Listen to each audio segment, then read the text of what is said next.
আমরা এই সমাবেশটা করেছি দুটি কারণে। একটি হচ্ছে 5 আগস্টের পর অনেক দল অনেক বড় বড় সমাবেশ করেছে, আমরা অস্থিরতা দেখাইনি। বাংলাদেশের জনগণের দেখার প্রয়োজন ছিল যে জামাতে ইসলামী আগামীর জন্য কতটা প্রস্তুত। এই প্রস্তুতির একটা ছোট্ট নমুনা হচ্ছে এই সমাবেশ। এই সমাবেশ করতে গিয়ে আমরা একেবারে জান কুরবান করে ফেলিনি। আমরা 2 মহানগরী আর উত্তর দক্ষিণ 2 ঢাকা অঞ্চল এইটাকে একটু গুরুত্ব দিয়েছি, বাকি বলেছি আনফাল, আপনাদের কাজ নফল, যতটুকু আসতে পারেন। সবাই বলেছে একটা কৌটা দিলে ভালো হয়, দিলাম। আলহামদুলিল্লাহ মুফস্সলের বেশিরভাগ এলাকা থেকে আমরা যা কৌটা দিয়েছি তার চেয়ে বেশি এসেছে। এরকম একটা সমাবেশ হলে 200 কোটি টাকা তো হিসাব করতে হবে।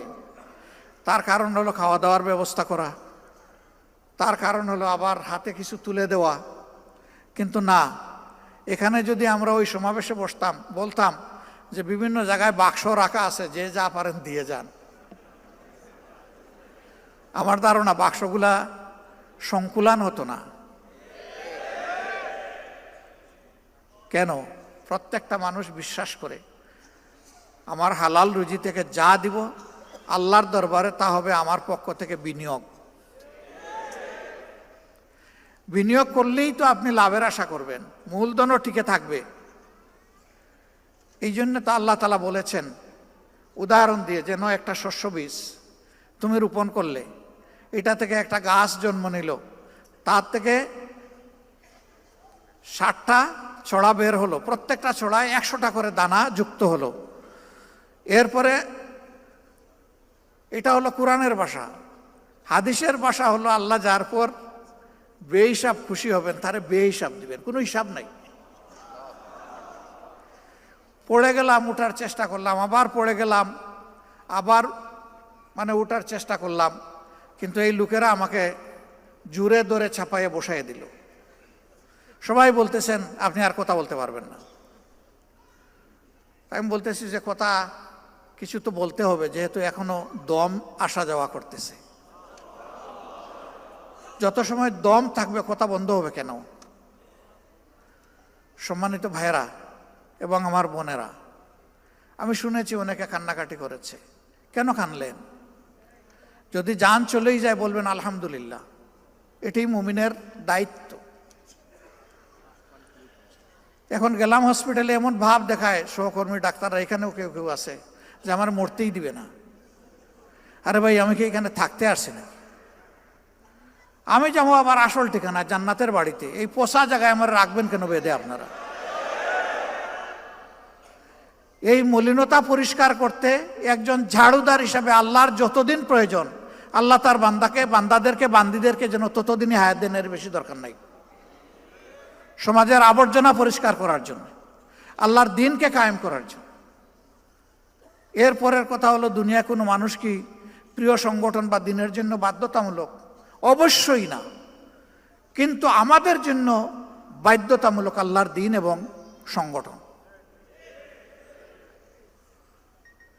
একজন মরবে, আরেকজন আসবে। আমাদের মায়েদের গর্ভে মুজাহিদ, মুমিনা, মহসেনা, মুমিন, মহসেন জন্ম নিবে। এরা পরবর্তীর পতাকা হাতেও ধরবে, প্রয়োজনে দাঁত দিয়ে কামড় দিয়ে ধরবে। আসা যাওয়ার এই পালাও চলতে থাকবে, আর দিনের একামত ইনশাল্লাহ হবে। আগামীর বাংলাদেশ আমরা চাই না আর মজলুম বাংলাদেশ হোক। এই জুলুম থেকে তারাই বাংলাদেশকে বাঁচাতে পারবে যারা শুধু আল্লাহর জন্য জীবন বাজি রেখে লড়াই করতে পারবে। দুনিয়ার কোনো ধান্দা থাকবে না যে এর মাধ্যমে আমার সামাজিক স্বীকৃতি আসবে, ব্যবসা বাণিজ্য যেখানে হাত দিব আমি দেখব যে সেখানে শুধু আলী বাবার প্রদীপ জ্বলে উঠছে। এই ধরনের নোংরা কলুষিত চিন্তা যেন আমাদের কারো মাথায় না ঢোকে। সংগঠনের নাম বিক্রি করে, অথবা আমার বাবা আমির ছিলেন, দাদা অমুক ছিলেন, শ্বশুর অমুক ছিলেন, ভাই অমুক ছিলেন, এই নামগুলা বিক্রি করেও কেউ দুনিয়া বানাবার চেষ্টা করবেন না। যদি কেউ চেষ্টা করেন, আমার ক্ষুদ্র জীবন থেকে বলছি, আপনি নিশ্চিত দরা খাবেন এবং অপদস্থ হবেন। আপনার ক্যাপাসিটি থাকে, হালালভাবে আপনি নিজস্ব পরিচয় আগান, তবে আল্লাহকে ভয় করে আগাবেন।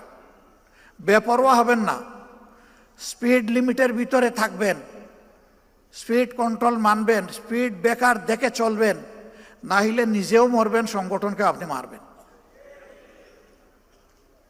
এই বিষয়গুলো খেয়াল রেখে যদি চলতে পারি, আল্লাহর সাহায্য অবধারিত আমরা পাবো ইনশাআল্লাহ।